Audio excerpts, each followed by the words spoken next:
بسم الله والصلاة والسلام على رسول الله. رب اشرح لي صدري ويسر لي أمري واحلل عقدة من لساني يفقهوا قولي. معكم أخوكم فتحي، والنهاردة هنتكلم عن موضوع الفيلان. الفيلان اختصار لفيرتشوال لوكال اريا نتورك. طيب الفيلان عبارة عن ايه وليه هي اتعملت اساسا؟ يعني دلوقتي انت في شركتك او في مبنى مثلا معين، فانا عندي الايه في هنا الستودنت وفي الفاكولتي، او مثلا انت عندك في الاتش ار وفي مثلا الاي تي. فانا الاقسام ديت موجوده، مثلا ده موجود في دور وده موجود في دور، وانا الاتش ار عايز اوصلهم على الشبكه بتاعتي. فهل لو في مثلا كمان في الدور ده في اي تي، الاي تي مش قاعدين كلهم في حته واحده، وفي اتش ار والاتش ار مش قاعدين كلهم في حته واحده، فبالتالي انا لازم اجيب لهم كل واحد سويتش. ليه؟ لان انا مش عايز الاتش ار يدخلوا على مين، على الاي تي، او يقدروا يشوفوا الاي تي. طب دلوقتي نعمل كده ازاي؟ الاتش ار والاي تي في نفس الدور، هل هروح اجيب للناس دي الاتش ار اللي هنا في الدور ده اجيب لهم سويتش، واروح اللي هنا الاي تي اجيب له سويتش تاني، واروح الاي تي اجيب له سويتش تالت، والاتش ار اجيب له سويتش رابع؟ لا. فلجأنا فيرتشوال لوكال اريا نتورك، ان احنا نروح نعمل لان بس فيرتشوال على السويتش. وخلي بالك من الكلمة ديت مهمة جدا جدا، ان هو الفيرتشوال في لان خاصة بالسويتش. الجهاز البي سي بتاعك لا يفهم الفيلان، الراوتر لا يفهم الفيلان. طيب مين بقى اللي بيفهم الفيلان؟ السويتش. يبقى انا لما لقوا المشكله ديت ان في كذا قسم موجود في كذا دور، فقال لك ايه، طيب عايزين نربط الناس دي. يبقى انا اروح اعمل فيلان خاصه بالستودنت، او مثلا فيلان خاصه بالاي تي وفيلان خاصه بالفاكولتي. كل واحد يبقى ليه ايه فيلان خاصه بيه، واجي على الناس اللي في الدور ده، مثلا في ناس ستودنت هنا وستودنت هنا، ادخلهم تبع مين؟ الفيلان الستودنت. وفي هنا ايه فاكولتي هنا وفاكولتي هنا، ادخلهم تبع مين؟ الفيلان بتاع الفاكولتي. تمام. طيب بقول لك هنا الفيلان هي اندبندنت لان نتورك، هي لان عاديه في النتورك، ايه مستقله لوحدها. بيقول لك الفيلان بتسمح للستودنت والفاكولتي بي سي ان ايه to be separated although they share the same infrastructure. يبقى هي ايه بتسمح لهم ان هم يبقوا منفصلين، وايه وان هم يبقوا في نفس الايه الانستراكشر بتاعتهم. طيب بيقول لك ان انت ممكن تسمي ايه النيم على حسب، يعني انت مثلا انت قسم الاي تي، فبتسمي الفيلان بتاعتك على قسم الاي تي، تبقى اسمه اي تي. طيب نيجي هنا نشوف عندنا، بيقول لك في عندك هنا سويتش. السويتش دوت فيه البورتات بتاعته اهيت، فاست 011 فاست 018 وفاست 06. كل بورت متوصل بمين؟ بجهاز، والاجهزه خدت اي بي، اديت لكل جهاز اي بي في نفس الرينج. يقول لك كل البي سي خدت اي بي في ايه، في السبنت معرفه ايه، وراح عرفها على الفيلان 30. يبقى انا هتقول لي طيب ده هنا بيقول لي انت عرفتها على الفيلان 30، الجهاز بتاعك او البي سي بتاعك بيفهم بس البورتات. يعني انا بروح اقول للسويتش ذات نفسه انا هكريت عندك فيلان 30، والفيلان ديت هتبقى عبارة عن البورت السويتش الفلاني والفلاني والفلاني، اللي هو مثلا 011 و018 وايه و0 على 6. تمام. وبروح للبي سي بعرفه على البورت، يبقى البي سي ما يفهمش الفيلان، البي سي بس ايه فاهم البورت، والبورت ذات نفسه متعرف على مين؟ على الفيلان بتاع السويتش. يبقى انت بتقول له كل السويتش بورت اللي في ايه، اللي فيه فيلان 30، اللي هم ايه البورتات دي. طيب بتروح الاول تعمل ايه؟ بتعمل كونفيجر للفيلان، وبعد كده بتروح زي ما لسه قايل لك دلوقتي، وبعد كده بتروح تربط الايه البورت او تعرفه على الفيلان، تقول للفيلان ان البورتات من مثلا من كذا لكذا، او البورت الفلاني والفلاني دول تبع الفيلان بتاعتك. تمام. طيب هنروح بعد كده، ده هو كده الايه الفيرتشوال لوكال اريا نتورك كايه اهميته ايه، او ليه احنا عملناه، او ايه اللي نستفيد منه. انت عندك دلوقتي راوتر هنا اهو، في سويتش 1 2 3، وكل سويتش منهم عليه مجموعة من الأجهزة. طيب أنا البي سي دوت زي ما أنا قلت لك، اعتبر ده مثلا الدور الأول، وده الدور مثلا التاني. في الدور الأول في سويتش، في واحد تبع مين؟ الفاكولتي، واحد ستودنت، واحد جيست. تمام. وفي برضو في الدور التاني في واحد تبع الفاكولتي وستودنت وجيست.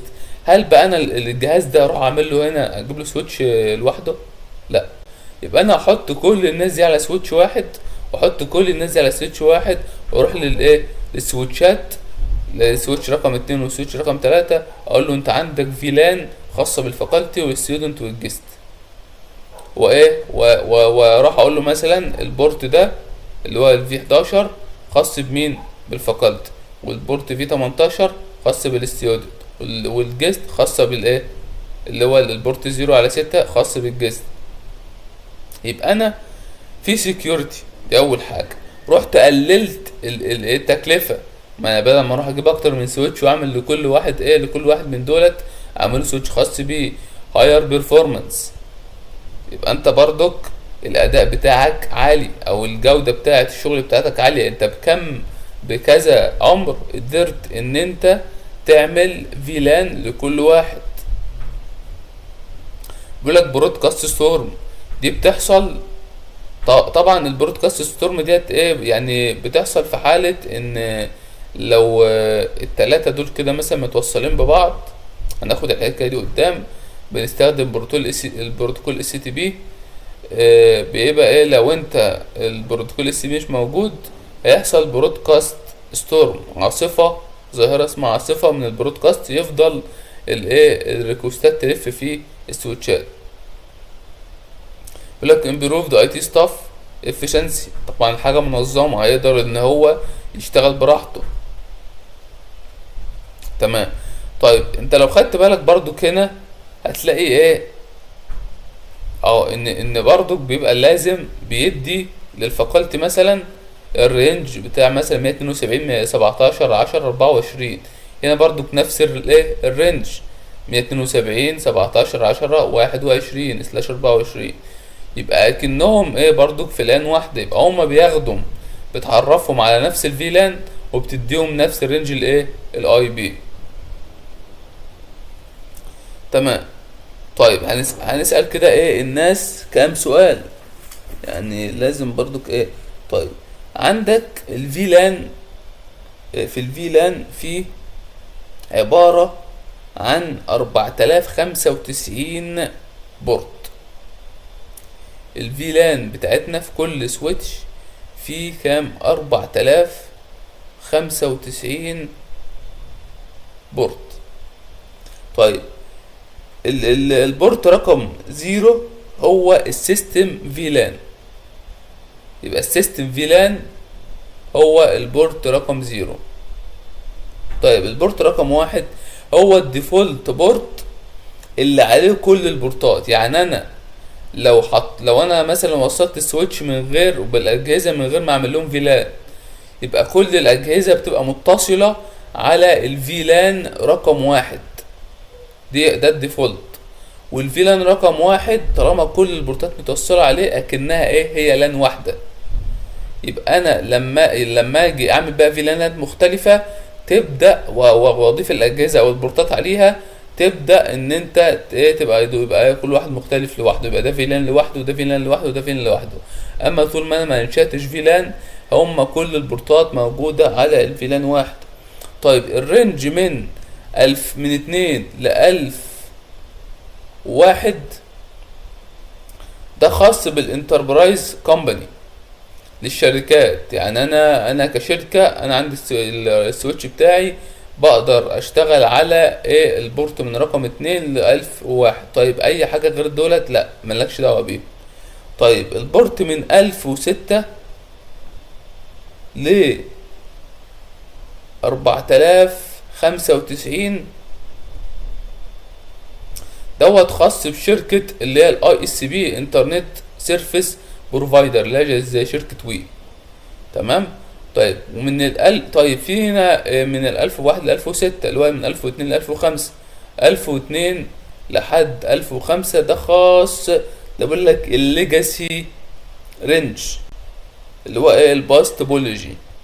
ده كده كان بورتات ايام زمان، كان بيبقى ايه زي محطوط عليها حاجات كده ديفولت كانت شغاله، دلوقتي اساسا ما عادتش شغاله يعني.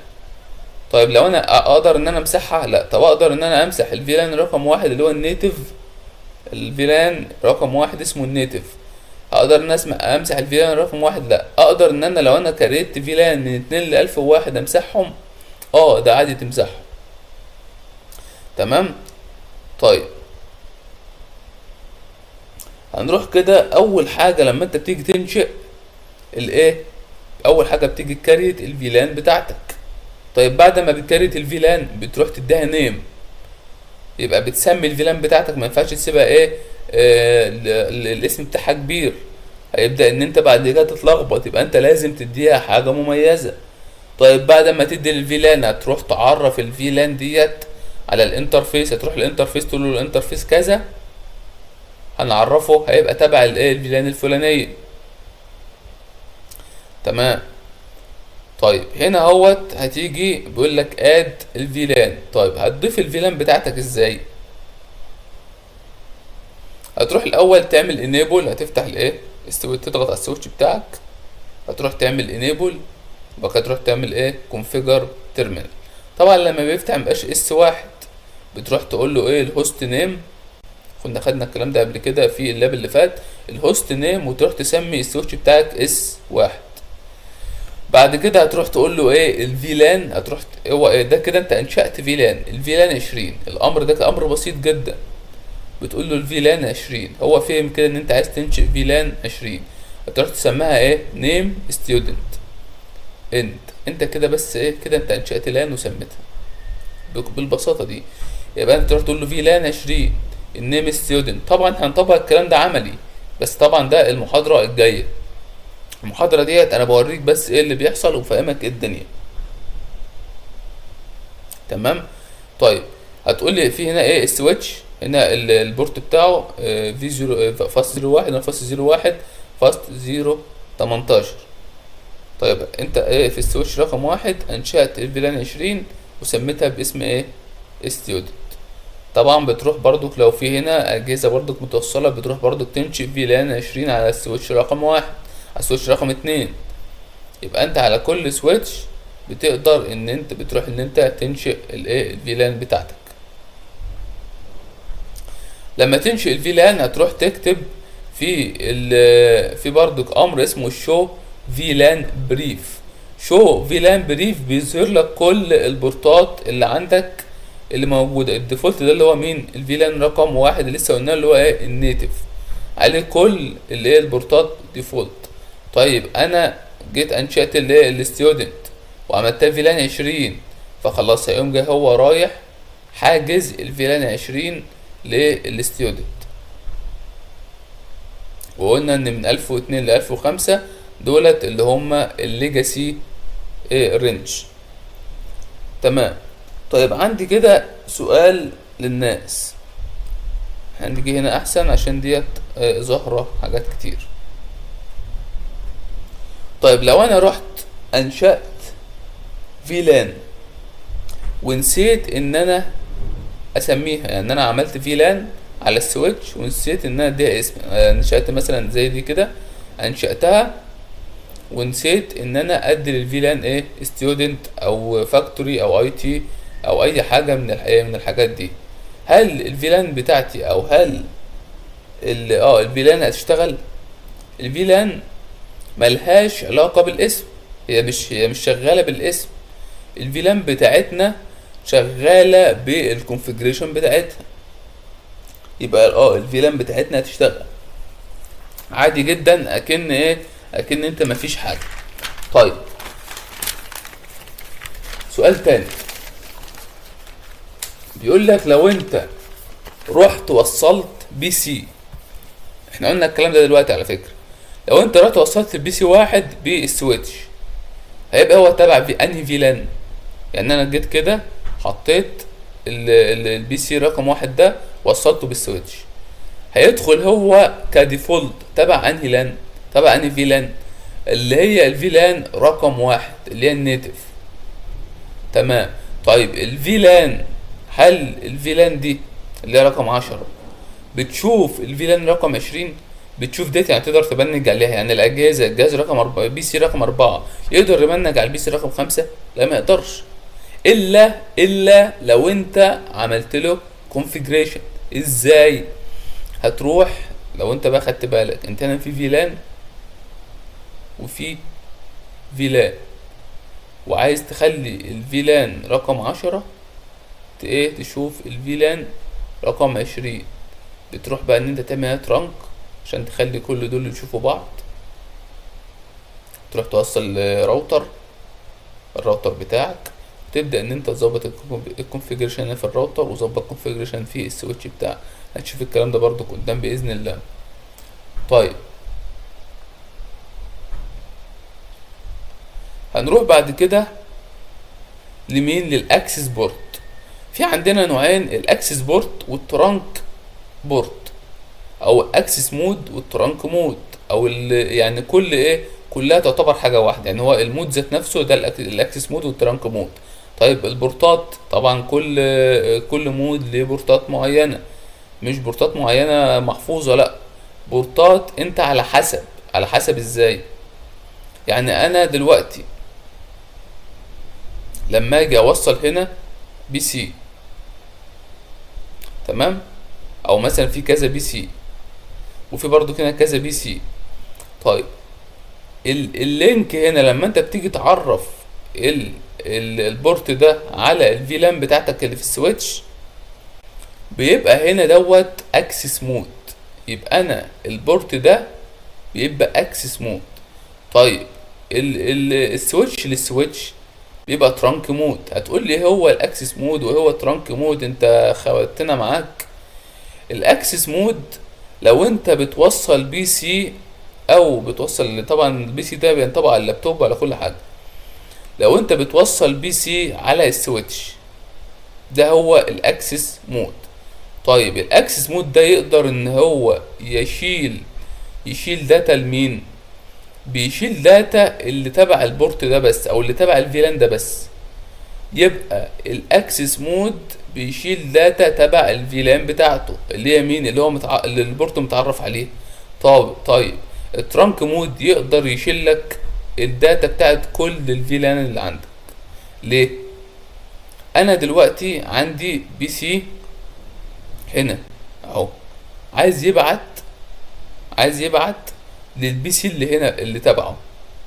طيب لازم ان انت تعرف السويتشات على بعضها.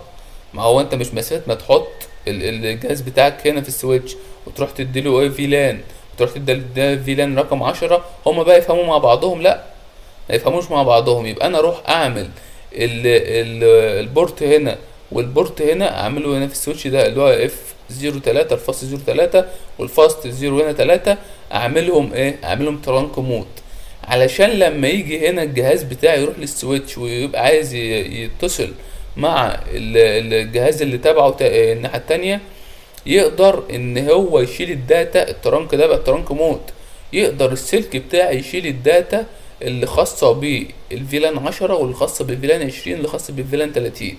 طيب هنا بقى في الاكسس مود البورت ده ما يفهمش غير هو فيلان واحد اللي هو الفيلان رقم 10، ونفس الكلام البورت ده اللي هو الفاست 018 ما يفهمش غير الفيلان 20.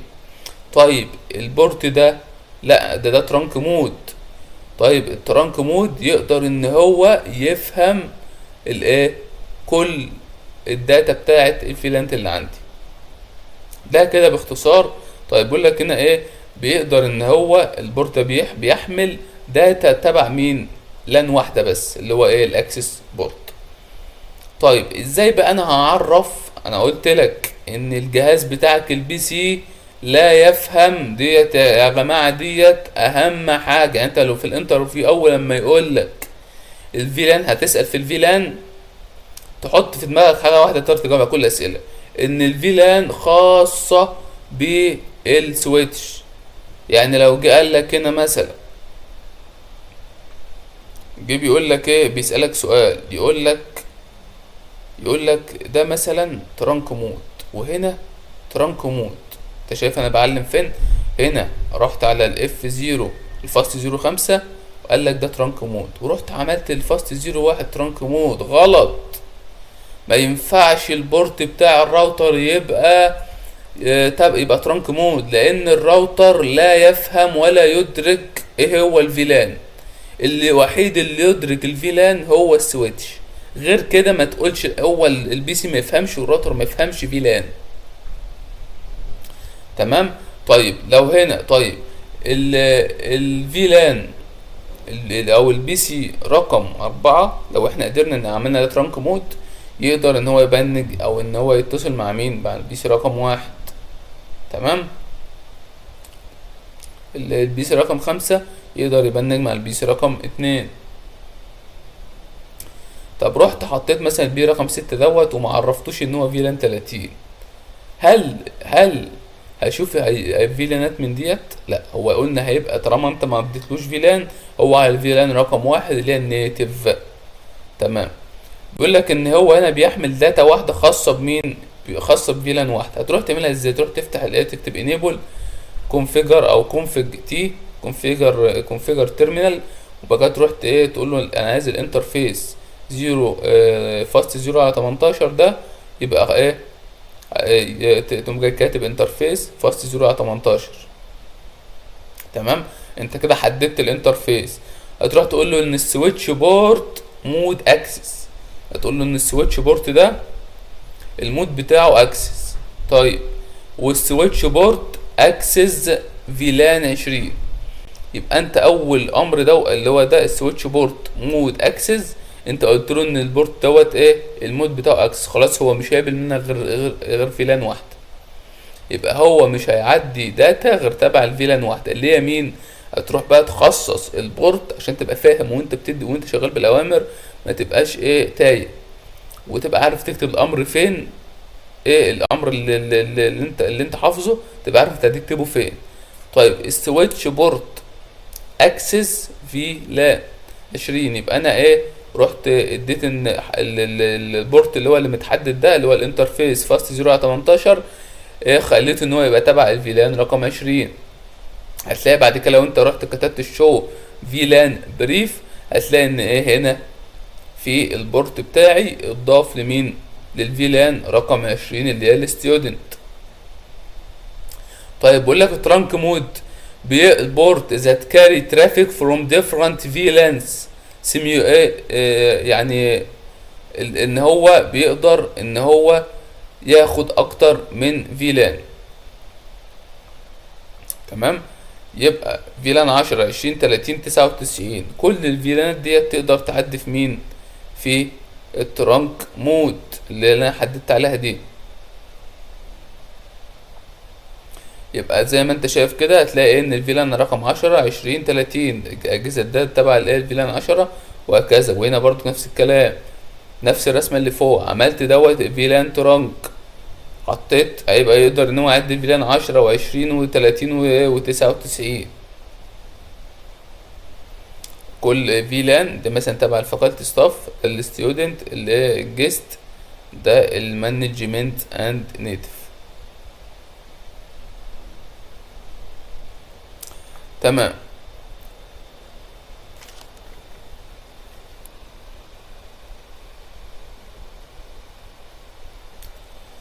طيب بيقول لك عند توصيل السويتشات بتعمل طبعا البورت ده والبورت ده ترانك مود، لسه قايلين الكلام ده. الجهاز او البي سي بتاعك ما يفهمش الفيلان، لسه قايلين برضه السويتش هو اللي عارف الفيلان. طيب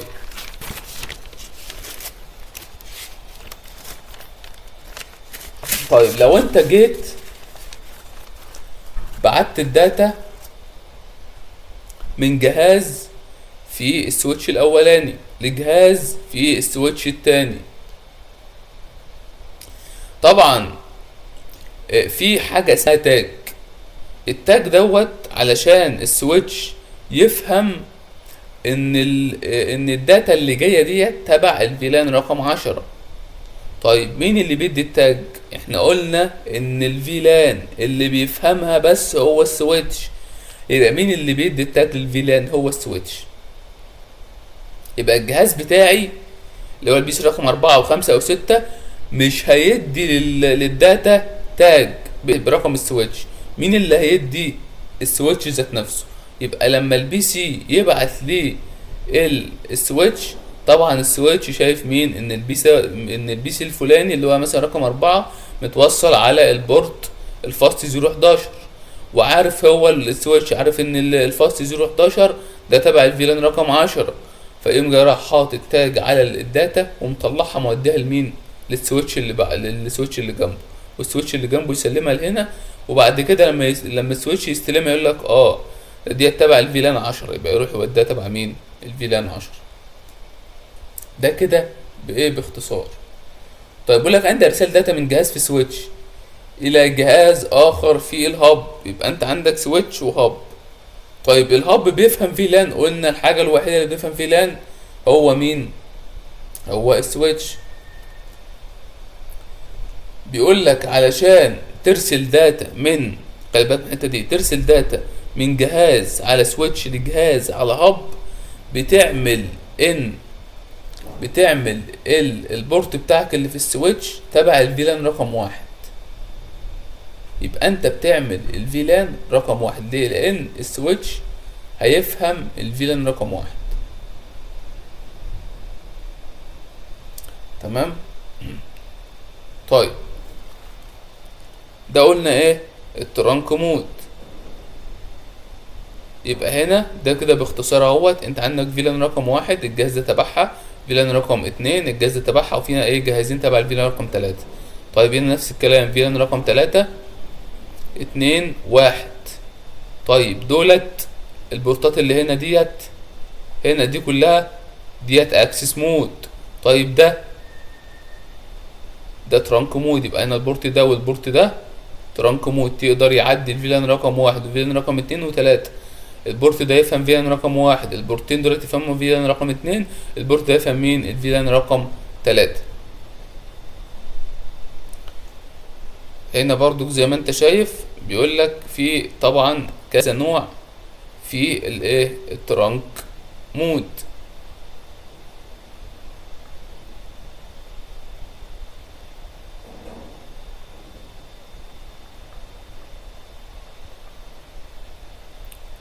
بيقول لك ازاي تعمل الكونفيجر للترانك لينك.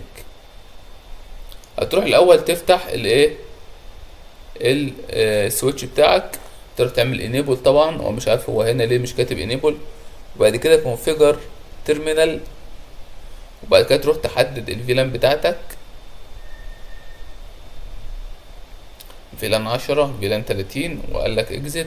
هو ايه يعني؟ تعتبر الفيلان برضك ملهاش علاقة يعني، هو بيقول لك ان الفيلان 10 وال30 هم اللي يقدروا يعدوا منها يعني. بس انت عشان تعمل الترانك مود هتروح تحدد الانترفيس بتاعتك. حددت الانترفيس، تمام، خدت انترفيس فاست 0/5، وتروح تقول له سويتش بورت مود ترانك. بهذه البساطة والله. هو كده عارف ان البورت ده ترانك، وتروح على السويتش التاني الناحية التانية برضك وتقول له نفس الايه؟ نفس الكونفيجريشن، ان انترفيس كذا كذا سويتش بورت مود ترانك انت. كده انت ايه؟ بكل اختصار ايه؟ عملت البورت بتاعك مود ترانك.